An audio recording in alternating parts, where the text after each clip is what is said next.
आएंगे उसी अंदाज में जिस अंदाज में हम बुलाते हैं इमरान खान को हमेशा कि पाकिस्तान की आन है आप, पाकिस्तान की शान है आप, पाकिस्तान की जान है आप, पूरी दुनिया में पाकिस्तान की पहचान है आप, पाकिस्तान के खान है आप, वजीर आजम इमरान खान है आप। तो वय्याक नस्तईन, बिस्मिल्लाहिर्रहमानिर्रहीम, इय्याक नअबुदु व इय्याक नस्तईन। मेरे पाकिस्तानियों, सबसे पहले मैं उस तारीखी काविश पर अपनी सोशल मीडिया टीम की तारीफ करना चाहूंगा। मुझे उन पर और उन तमाम सोशल मीडिया रजाकारों पर बहुत फख्र है जो हुकूमत की तब्दीली के ऑपरेशन शुरू होने के बाद से लिख रहे हैं। इन सब का शुक्रिया। आप सब शायद सोच रहे होंगे कि जेल में मेरा क्या हाल है। सबसे पहले मैं ये वाज़ेह करना चाहता हूं कि पाकिस्तान की हकीकी आज़ादी की खातिर जेल में रहना मेरे लिए इबादत के मुतरादिफ है। मैं अपने मुल्क और अपने लोगों के लिए अपनी जान कुर्बान करने को तैयार हूं। जेल में मैंने तारीख, मजहब और लिटरेचर को कुरान मजीद और सीरत रसूल सल्लल्लाहु अलैहि वसल्लम के साथ पढ़ा है और उससे मेरे जहन को तक़वीत मिली है। उन तमाम किताबों को पढ़ने के बाद मैं आज खुद को मजबूत महसूस कर रहा हूं। हकीकी आज़ादी के लिए मेरा अज़म आज बहुत मजबूत है। मेरे लिए हकीकी आज़ादी ये है कि मुल्क का निज़ाम हमारे आइन के मुताबिक चले और कानून का मुकम्मल नफाज हो। आइन और कानून की हुक्मरानी ही आगे बढ़ने का वाहिद रास्ता है। लेकिन अफसोस की बात है कि इस वक्त बिल्कुल उसके बराकस कर रहे हैं। जिस पार्टी को 75% लोगों की हमायत हासिल है, खुदामत पसंद अंदाजों के मुताबिक उसे इंतखाबी अमल से बाहर रखा जा रहा है।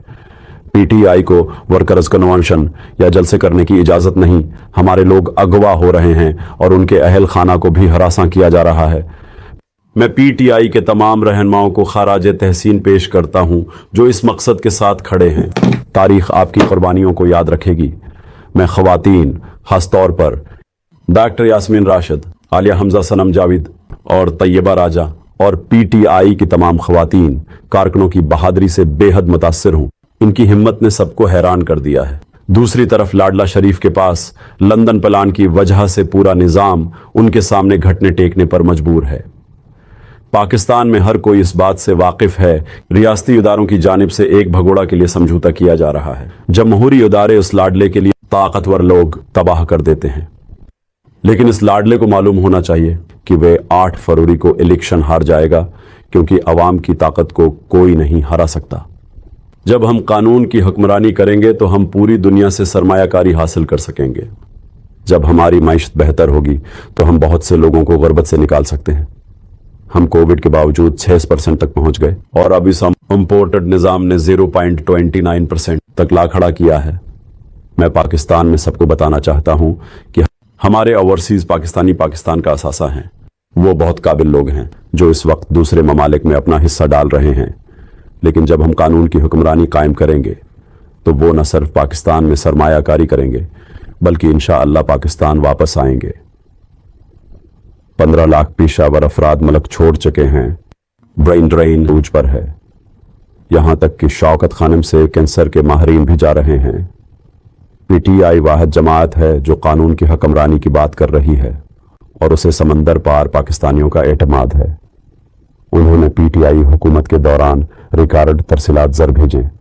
आखिर में मैं अपने पाकिस्तानियों से कहना चाहता हूं कि आप वोट डालने के लिए जरूर निकलें। आज ही अपना पोलिंग स्टेशन चेक करें। CNIC बजरिया SMS 8300 पर भेजे। 8 फरवरी को जल्द वोट डालने का मंसूबा बनाएं और फिर पोलिंग स्टेशन पर अपने वोट की हिफाजत को यकीनी बनाएं। अगर आप बड़ी तादाद में बाहर आते हैं तो हमारे हारने का कोई रास्ता नहीं है। इंशाअल्लाह पीटीआई रिकॉर्ड वोट हासिल करेगी और वाज़ेह अक्सरियत से इलेक्शन जीतेगी। मैं अपनी कौम को बताना चाहता हूं कि ज़िंदगी और मौत, इज़्ज़त ज़िल्लत अल्लाह के हाथ में है। उसलिए किसी से न डरें और 8 फरवरी को बड़ी तादाद में वोट डालने का इरादा करें। पाकिस्तान जिंदाबाद।